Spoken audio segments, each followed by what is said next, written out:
Quiet on the set. Camera speed. Sound production, take one. Action!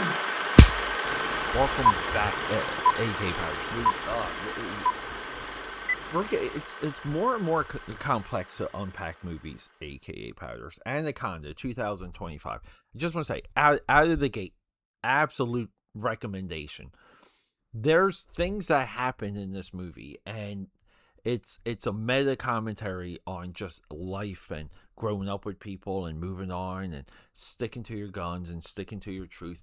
There's a lot of like Clerks 2 and 3 in Anaconda. Yeah, like I think we got some Kevin Smith influence here. This movie, I mean, where did this movie come from? I watched it a couple days ago. Written and directed by Tom Gormican. Also written by Kevin Elton. I don't know what Tom has done.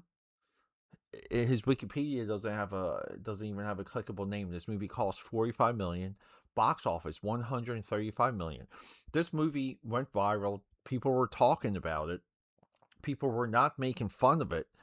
But also the conversation of this movie is exactly what you would expect of this movie, which is, why does it exist? Why did they make this? Why is it here? And do I have to watch it? So it just magically popped up on Netflix, and it might have been Netflix. Don't hold me to that.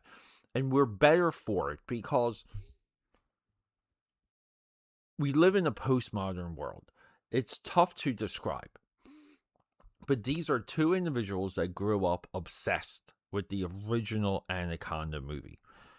This is also the fourth or fifth Anaconda movie. There were two straight-to-video sequels and a Japanese shot-for-shot remake that's available right now of Anaconda. And I believe there's Anaconda versus like Crocodile.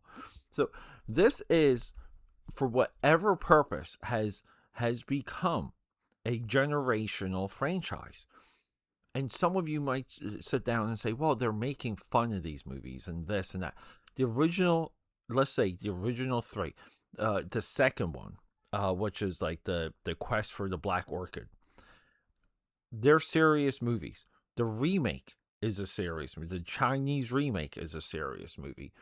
What we're doing here is we're reminding people of this world, of this movie, of this. We're almost acknowledging what the audience likes about this movie. Dwayne Johnson and Jumanji did the very same thing. And what we do along the way is we self-reflect, we self-aware make fun of the movie. We get to make fun of the lines and the acting and overblow things like LL Cool J, who has a appearance in this movie. But then we wrap a story around it, and the story moves. The highs and the lows of the story are everything you would expect. These are two guys. One moved out to Hollywood. The other one stayed back. Paul Rudd's character, Griffin, some moderate success in Hollywood, but he goes back home, tells them that he has the rights of Anaconda. He does that to get his friend Doug into the show, into thinking about making the movie, all of it. There's a great sequence where they're planning their trip to the Amazon. And again, this is a meta comedy. So, let's just go with it and let things happen.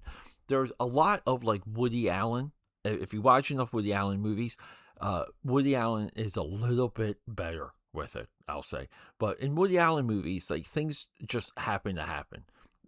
Someone just happens to overhear something or walk through the door, or they can just quickly drive somewhere, be in a different location. Like things happen to happen in Woody Allen movies. There's a little bit of that here as well. But Paul Rudd and Jack Black, this is one of my favorite scenes. They go to fundraise. They go to get the money, and they're there with Steven Zahn, who's there in so much of the movie, just almost sitting down.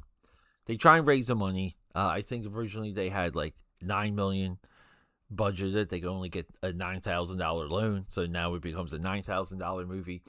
And then the whole plan is to go to the jungle and make this movie.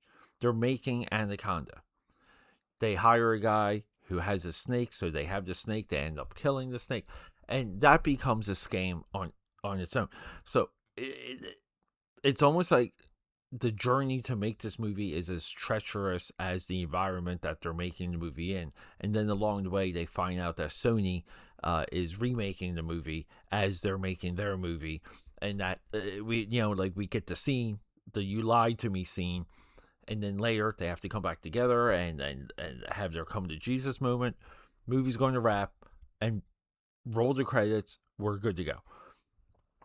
But that's everything I just told you. Everything about the plot of this movie isn't the strength of this film. The strength of this film is it defining itself as a postmodern movie. I think what these guys did, it's somewhat of a template now.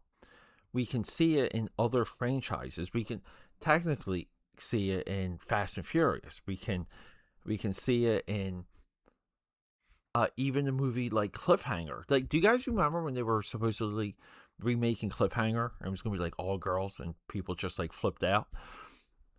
This film going world that we live in, everything that the film buffs are all about, aka powders, where we kind of hyper focus and hyper obsess on things, and little movies become big movies. Technically, you can do this with Napoleon Dynamite. People I know still quote that freaking movie.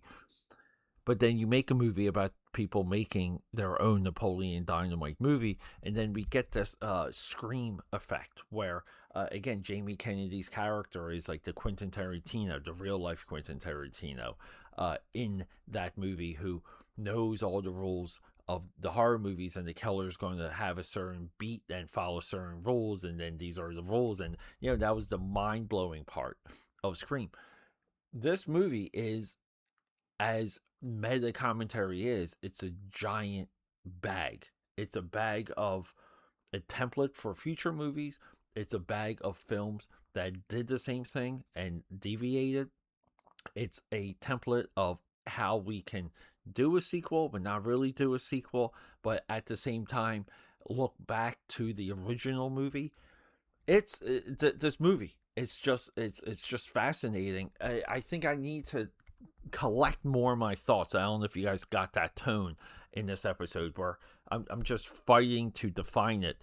I need to see this movie again, and I also need to get way more familiar with the rest of the series, as I think they were intending to do. So hopefully soon, aka Powders, we'll do the original Anaconda. We'll go through them all, because I'm just curious, and I cannot recommend this movie enough because of how it challenges the film going experience.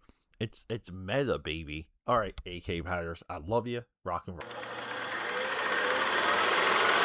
Okay, that's a wrap.